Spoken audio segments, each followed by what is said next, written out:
안녕하세요. 쫄지마 관계법교 이정철 강사입니다. 알면 쓸모있는 법규 용어 알기. 자, 건축법 두 번째 시간입니다. 자, 그래서 내용을 가지고 한번 확인을 한번 해보도록 하겠습니다.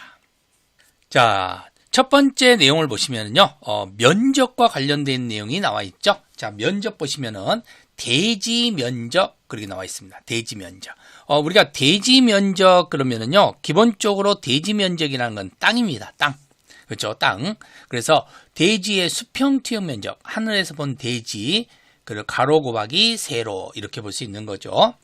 자, 그리고 건축 면적인데 건축 면적은 그 대지 면적 땅에다가 건물을 지을 수 있는 면적입니다. 그래서 건축물의 외벽에 중심선으로 둘러싸인 가장 아래 부분의 수평 투영 면적 이렇게 볼 수 있는데요. 건축물의 가장 밑바닥 면적이다라고 볼 수 있는데, 자, 우리는 이제 건물을 한번 여기다 만든다고 생각을 해보세요. 그럼 건물을 만들게 되면은 이렇게 이제 건물이라는 거면 벽이 있을 거 아니에요. 땅 바닥에 이게 땅이 있을 건데, 자, 건물의 모서리를 한번 생각해 보죠. 근데 이 모서리와 관련된 것은 안쪽 벽으로 인해서 벽 안쪽에 있는 내부선으로 기준을 해서 면적을 구할 것인가? 그러면은 건물은 아무리 커도 상관이 없으니까 길이 좁아지겠죠. 그러면 만약에 바깥쪽을 한다 그러면 어떻게 됐어요? 벽이 얇아지겠죠. 그래서 중심선을 기준으로 한다 이렇게 이야기를 하는 겁니다. 그래서 중심선을 기준으로 해서 항상 건물이 생기면 무조건 중심선을 기준으로 해서 면적 계산이 된다 이렇게 보시면 되겠죠. 바닥 면적도 마찬가지겠죠. 중심선을 계산해서 1층 바닥 2층 바닥 이렇게 계산이 되는 거고, 바닥 면적을 다 합치면 그것을 연면적 이렇게 이야기를 하는 거고요. 한 개의 건물의 바닥의 총 합계는 연면적. 그럼 두 개의 건물은 연면적에 또 연면적을 더하니까 연면적 합계 이렇게 보시면 되는 겁니다. 자, 보세요. 대지 면적이 있죠. 그렇죠? 그리고 여기 건축 면적이 나와 있네요. 그렇죠? 그 다음에 바로 이제 1층이 바닥을 다 합치면 연면적 이렇게 부른다라고 보시면 되겠죠. 자, 착한 일은 면적에서 빠진다. 우리가 면적을 계산할 때는요, 착한 일을 면적에 포함시킨다 그러면 착한 일 하고 싶어도 못해. 그래서 착한 일은 면적에서 빠진다라고 보시면 되는데요. 이 착한 일이 뭐냐면 노인을 위한 시설이라든가 어린이를 위한 시설이라든가 장애인을 위한 시설이라든가 화재, 소방과 관련되어 있는 피난시설이라든가 이런 시설들은 다 면적에서 빠진다라고 보시면 되는 겁니다. 자, 공동주택으로 지상층에 설치한 생활 폐기물 보관함 나와 있죠. 자, 이런 폐기물 보관함이 있으면 좋잖아요. 그렇죠? 고맙고, 그래서 이것도 면적에 산입하지 않는다라고 보시면 돼요. 만약에 이걸 산입시켜버리면 누가 폐기물 보관함 갖다 놓겠습니까? 안 갖다 놓지. 그렇죠? 자, 연면적은 지하층을 포함한 한 개의 건축물. 자, 건축물은 지하층이 포함됩니다. 그래서 한 개의 건축물의 바닥 면적이 합계예요. 그래서 지하 3층이면 다 더해서 계산을 해야 되는데, 만약에 용적률을 계산한다. 자, 용적률을 계산하면 지하층이 빠집니다. 그리고 지상층 주차장도 빠지고요. 피난구역이나 대피공간에도 다 빠지는 겁니다. 그래서 용적률을 계산할 때는 바닥 면적에서 대지 면적이죠. 대지 면적을 기준으로서 높이를 판단하다면 용적률이다라고 볼 수가 있고요. 제일 밑바닥과 관련되어 있는 것은 건폐율 이렇게 볼 수 있는 거죠. 자, 연면적 합계입니다. 건물이 여러 개를 합치는 거예요. 여러 개의 건축물의 전체 바닥 면적의 합계라고 보시면 되는 겁니다. 그래서 101동 바닥 면적에다가 102동 바닥 면적을 다 합치면 이런 것을 우리는 뭐라고 부른다? 그렇죠. 연면적의 합계라고 보시면 되는 겁니다. 그렇죠? 그래서 101동, 102동, 103동 다 합쳐서 우리는 연면적의 합계. 그래서 우리 아파트의 전체 동의 다 합계는 연면적 합계다라고 보시면 되겠죠. 자, 지하층은 연면적에 포함되나 용적률에서는 제외된다는 거. 이거 꼭 주의하세요. 지하층은요, 연면적에는 포함됩니다. 그런데 용적률을 계산할 때는 빠집니다.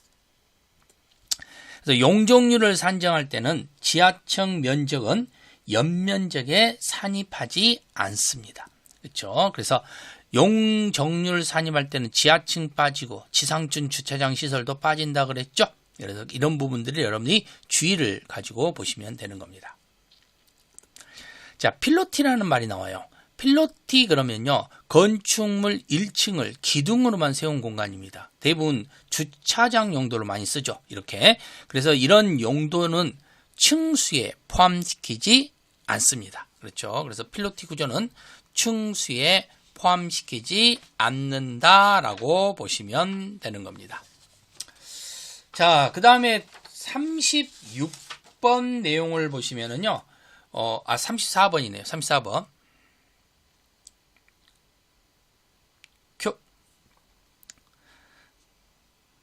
34번 내용을 보겠습니다. 자, 34번 내용 보시면 발코니, 베란다, 테라스라는 걸 구분을 좀 하셔야 되는데요.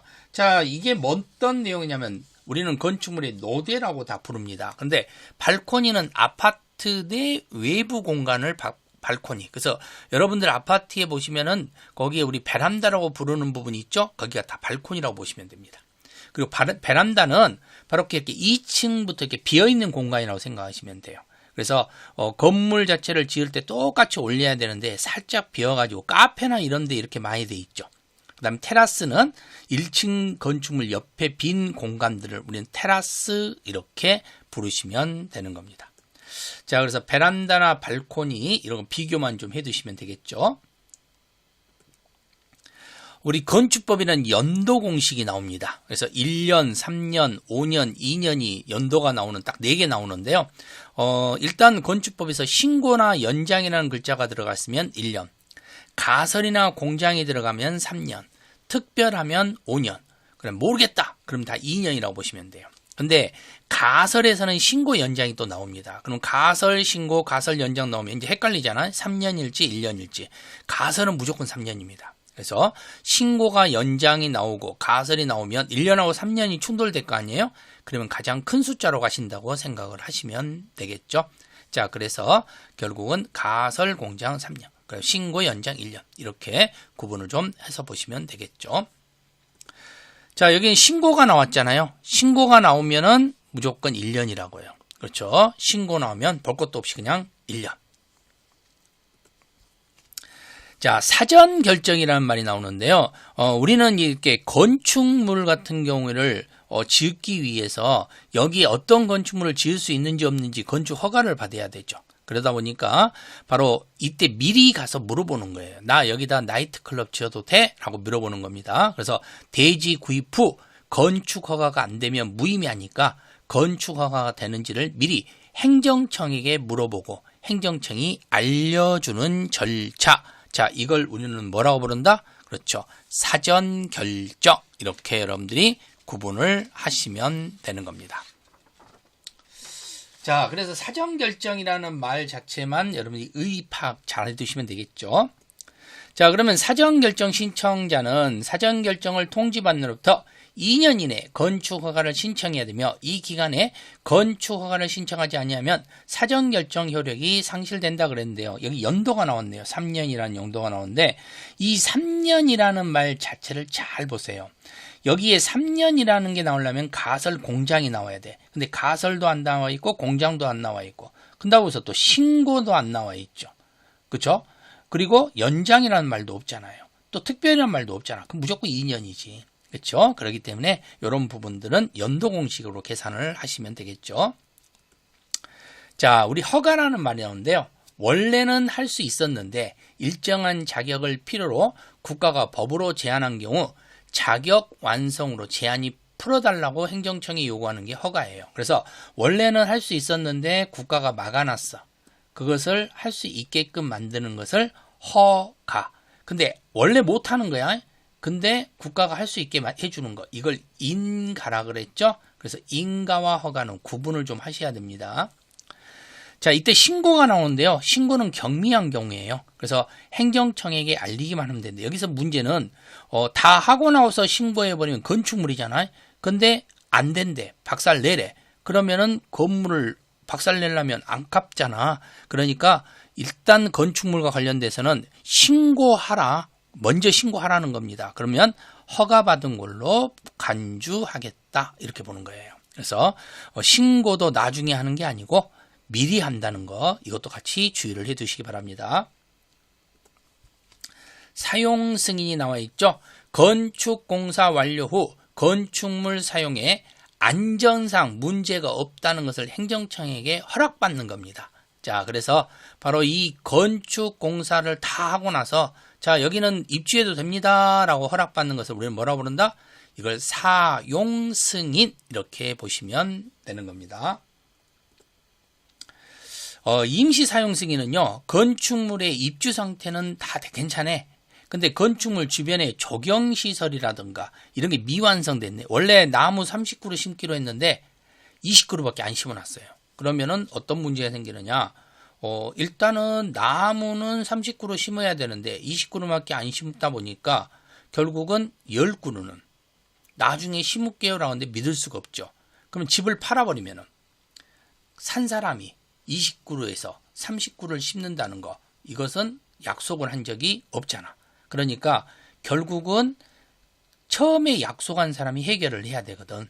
그러다 보니까 이 사람이 만약에 이걸 미완성한다면 그때는 집을 못 팔게 해야 되겠죠. 그래서 사용 승인이 아닌 임시 사용으로 허락을 해줍니다. 그래서 집에는 들어갈 수가 있어. 하지만 팔아먹지는 못하게끔 이렇게 한다라고 보시면 되는 겁니다. 자, 매도 청구라는 말이 나와요.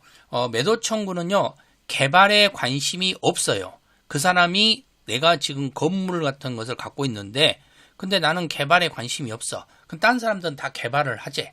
그러면 나 혼자 개발 관심 없다고 할 수 있느냐? 안 된다는 겁니다.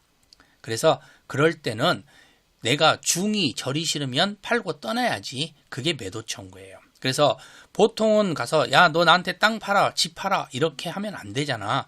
그런데 여러 사람들이 다 찬성을 많이 했어. 근데 나만 반대하고 있어. 그러면 그 사람은 끝까지 버틸 수 있느냐? 그건 안 된다는 겁니다. 그래서 개발에 관심이 없으면 소유자에게 땅과 건물을 팔라고 요구할 수 있는 거. 그래서 파는 사람이 갑이니까 당연히 시가로 하는 거고요. 시가는 정찰제가 아니잖아요. 그래서 3개월 이상 협의봐라 이렇게 나와 있는 거예요. 그래서 매도 청구가 여러 번 나와. 그럼 매도 청구는 무조건 시가가 나오고 3개월 이상 협의가 나온다라고 보시면 되는 겁니다. 자, 가설 건축물이라는 말이 나와 있죠. 가설 건축물은 3층 이하에 임시로 설치하는 거, 언제든지 철거나 원상 회복이 될 수 있는 건축물, 이걸 우리는 가설 건축물이라고 이야기를 합니다. 가설 건축물이라는 건 말 그대로 가짜 건축물이에요. 그러니까 언제든지 박살이 낼 수가 있는 거야. 그 대신 없어질 때는요, 소리 소문 없이 여기 있었는지 없었는지 모르게끔 사라져야 돼요. 그래서 이것을 철근이나 철골 구조로 만들면 안 된다는 겁니다. 그렇죠? 원상 회복이 가능해야 되기 때문에. 자, 감리는 건물을 지을 때 설계하고 시공하는 일을 법이나 규정에 따라 잘 진행했는지 또는 공사 안정성 여부, 이것을 감독, 지도하는 사람을 우리는 뭐라고 부르냐면 감리라고 부릅니다. 그렇죠? 이런 사람들을 감리. 자, 근데 여기 안전관리 예측이라는 게 나와요. 우리가 건물을 지을 때 여기를 짓다가 말고 도망가 버릴 수도 있잖아요. 근데 여기는 집주인이다 보니까 어떻게 할 수가 없거든. 그래서 미리 돈을 받아내야 돼. 보증금이죠. 그게 안전관리 예측금인데, 자, 근데 우리는 이런 말 많이 쓰잖아요. 안전제일. 그렇죠? 그래서 요 1%. 그래서 1% 1,000제곱미터입니다.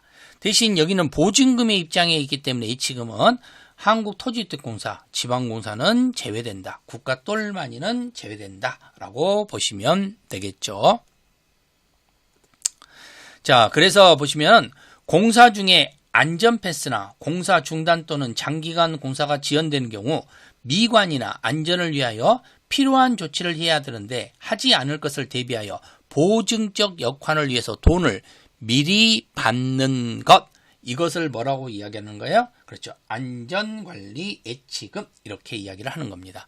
그러면 뭐하고 좀 비교를 하셔야 되냐면은 바로 이행 강제금하고 비교를 좀 하셔야 된다는 거죠. 이행 강제금은 이행 안 하니까 뺏는 돈이니까 사후에 나중에 뺏는 돈이 이행 강제금이 되겠죠.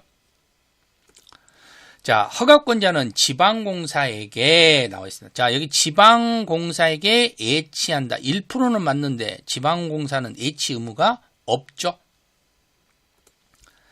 자, 공개공지라는 말이 나와 있네요.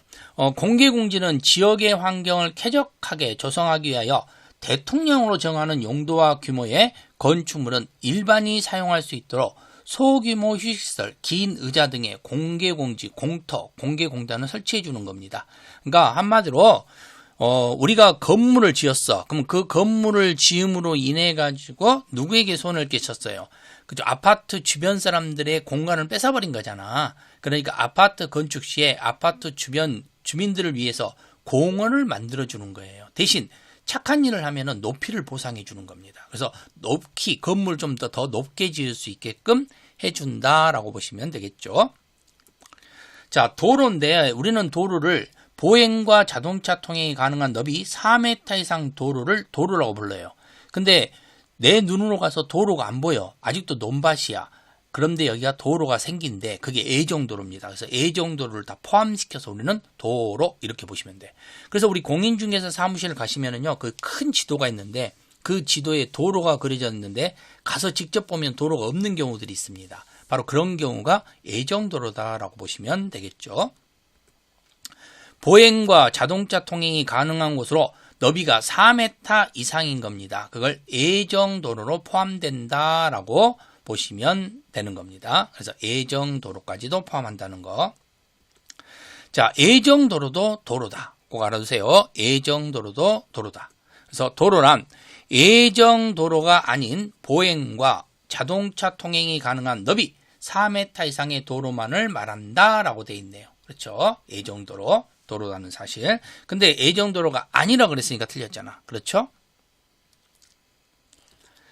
자, 접도구역이 있어요. 접도구역. 국도나 고속도로 주변 개발을 방지하기 위해서 어느 정도 거리를 정해서 말뚝을 박아두는 거리가 접도구역인데 접도 의무하고는 달라요. 접도구역이라는 것은 바로 여기에서 땅이라는 걸 만드는데 이 땅으로 들어가는데 여기에 보면은 어느 정도 길을 띄워놓은 겁니다. 그래서 도로가 더 넓어질 수 있기 때문에. 근데 접도 의무는 우리 건물을 지을 수 있는 대지와 도로가 접하는 의무예요. 그래서 2m 이상 접해야 된다는 이게 접도 의무라고 보시면 되는 겁니다. 차이점이 있다는 거. 자, 건축선입니다. 자, 건축선은 대지가 소요너비 4m 이상의 도로에 접했을 때 원칙적으로 대지와 도로의 경계선을 이야기하는 겁니다. 그래서 건축물과 연결이 되어 있는 어느 곳도 도로로 침범하지 말라는 겁니다. 그래서 도로 쪽으로 문을 열면 지나가는 사람이 다치겠죠. 그래서 우리는 이렇게 도로가 있으면 바로 여기에가 대지가 있고 대부분 여기다 건물을 만들 거 아니에요. 그때 이쪽으로 앞으로 침범하지 못하게끔. 그래서 간판이나 이런 것도 다 침범을 못하게 만들어 놓은 거다라고 보시면 되죠. 지하는 건축선을 넘어도 된다. 그러니까 지하 자체에서는 건축선을 넘어도 상관이 없다는 겁니다. 그래서 담장의 지표 아래 부분이고 지표 아래 부분은 지하가 되고 이때는 건축선을 수직면을 넘을 수 있다라고 보시면 되겠죠. 자, 헬리포터는요, 헬리콥터가 내릴 수 있는 공간이에요. 그래서 우리는 H 모양이라고 이야기를 합니다. 이게 헬리콥터인데 H 모양이니까 11이란 나와 있잖아요. 11층 이상. 그리고 헬리콥터는요, 한번 뜨면 기름을 가득 채워야 되기 때문에 만땅 채운다라고 생각하시면 돼. 그래서 11층 이상 10,000제곱미터 이상. 이걸 헬리포터라고 보시면 되겠죠. 헬리포터는 H, 기름 만땅입니다. 자, 그래서 층수가 12층 이상인 건축물로 10층 이상인 층의 바닥면 작계가 9,000 아니죠? 10,000 제곱미터 때 헬리포터고요. 11층 이상이라 그랬잖아요. 그렇죠? 11층 이상에서 나온다는 거. 자, 차면 시설입니다. 옆집에서 볼 수 없도록 창문 등을 설치한 구조물인데 그래서 대부분 2m 이내인 경우에는 건물주가 만들어줘야 되는 겁니다. 건물과 건물 사이가 2m 이내일 때는 이렇게 건물주가 만들어줘야 된다라고 보시면 되는 거고요. 그래서 이웃 간의 이익이죠. 2m. 그래서 이웃 간에 못 보게끔 하는 거. 차면시설. 자, 승용 승강기가 나오는데요. 승용 승강기는 우리가 보통 이제 승강기인데 5층 이상부터 아파트라 그랬는데요. 5층짜리 아파트에는 승강기가 없습니다. 그렇죠? 그렇다면 6층부터 승용 승강기가 있다는 거고요. 그리고 연면적이 2000제곱미터 이상에 설치한다라고 보시면 돼. 그래서 우리 아파트에서요. 승강기를 탈 때는 2층부터 타잖아. 그래서 6층 이상 2000 이렇게 좀 같이 기억을 하셔서 6과 2를 생각을 하시면 되겠죠. 단 6층에 계단이 많으면 예외는 존재한다는 겁니다. 비상용 승강기인데 비상시를 대비해서 높이 31m 초과시에 설치를 하는 거예요. 평상시에는 승용 승강기로 사용하다가 화재시 능력을 발휘하는데요. 이 비상용 승강기라는 것을 여러분이 기억할 때 이렇게 잘 기억하시면 돼요. 우리가 비상시에는 후레쉬가 필요하잖아. 근데 후레쉬 없으면 초가 필요하겠지? 그래서 초가 31m 초가입니다. 자, 가로구역이 있습니다. 동서남북이 도로로 둘러싸여 밖으로 나가기 쉽게 건축물을 만들 수 있는 건데요. 건축물 특성상 높이 제한이 완화됩니다. 왜? 사람들이 밖으로 다 나갈 수 있으니까 완화시킬 수가 있어요. 근데 문제는 뭐냐면 문이 1개일 수도 있고 2개일 수도 있고 3개일 수도 있고 4개일 수 있어. 4개 있으면 사람들이 동서남북으로 나가지만 2개 있으면 남과 북으로밖에 못 나가. 하나 있으면 한쪽으로밖에 못 가니까 그래서 용도에 따라서는 높이가 낮아질 수도 있고 높아질 수도 있고 그래서 용도에 따라 다르다는 사실도 같이 기억을 좀 해두시면 되겠죠. 건축협정인데요. 소유자와 지상권자가 서로 다릅니다. 2개의 대지에 하나의 건축물을 건축하는 건데요. 소유자, 지상권자 모두 합의가 필요한 거. 이게 뭐냐면 이렇게 우리는 건물이라는 게 있는데 자, 대부분 보시면 맹지 있잖아. 맹지에다 내가 건물을 짓고 싶어. 근데 문제는 이 맹지에다가 건물을 짓고 싶어도 건물을 못 짓는단 말이야. 근데 여기를 도로로 사용할 수 있게 해주면 되잖아. 그러면은 이 A라는 사람한테 말해서 나는 건물을 적게 지을 테니까 너가 좀 더 크게 지어가지고 그래서 이걸 하나의 대지로 계산을 해서 용적률 건폐를 계산하는 방법이 있고요. 자, 여기에 나무 30그루 심어야 되고 여기도 나무 30그루 심어야 된대. 그럼 60그루 심어야 되니까 주차할 곳이 없잖아. 그러니까 건물을 붙여버려. 그러면 30그루만 심어도 되잖아. 그리고 나머지는 주차시설로 써도 되잖아요. 그러니까 이런 식으로 방법을 하는데 대신 이쪽으로 왔다 갔다 할 수가 없게끔 이렇게 되어 있는 것을 건축협정, 벽을 붙인다라고 보시면 되는 거죠. 자, 결합건축은요. A대지는 4층, B대지도 4층입니다. 허가한 가능한 건축물이 A대지는 2층, B대지는 6층 분양이 필요해요. 그러면은 A대지는 2개 층을 지을 필요가 없고 B대지는 오히려 층수가 부족하게 됩니다. 그럼 어떻게 하냐? 빌려줄 수 있다는 거야. 자, 그래서 이렇게 4층, 4층인데 이것을 이렇게 빌려줄 수 있다. 근데 이렇게 빌려주는 경우는 대부분 소유자가 같은 경우가 많겠죠. 그래서 이렇게 빌려줄 수 있다는 것만 기억을 좀 해두시면 되겠죠.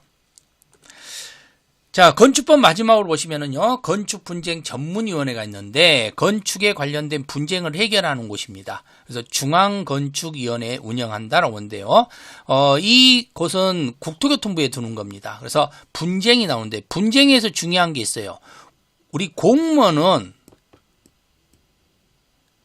분쟁하고는 상관이 없죠. 분쟁을 막아주는 역할을 하는 거지. 그래서 공무원, 즉 허가권자라든가 신고 수리권자라든가 지도원이라든가 이런 사람이 공무원이야. 이런 사람들은 분쟁 대상이 아니다라고 볼 수가 있겠죠. 자, 이렇게 해서 우리가 건축법이라는 내용을 다 마무리가 됐습니다. 자, 그러면 구독, 좋아요, 그리고 댓글 필수입니다. 꼭 여러분들이 해주셔야 제가 힘이 팍팍 난다고 말씀드렸습니다.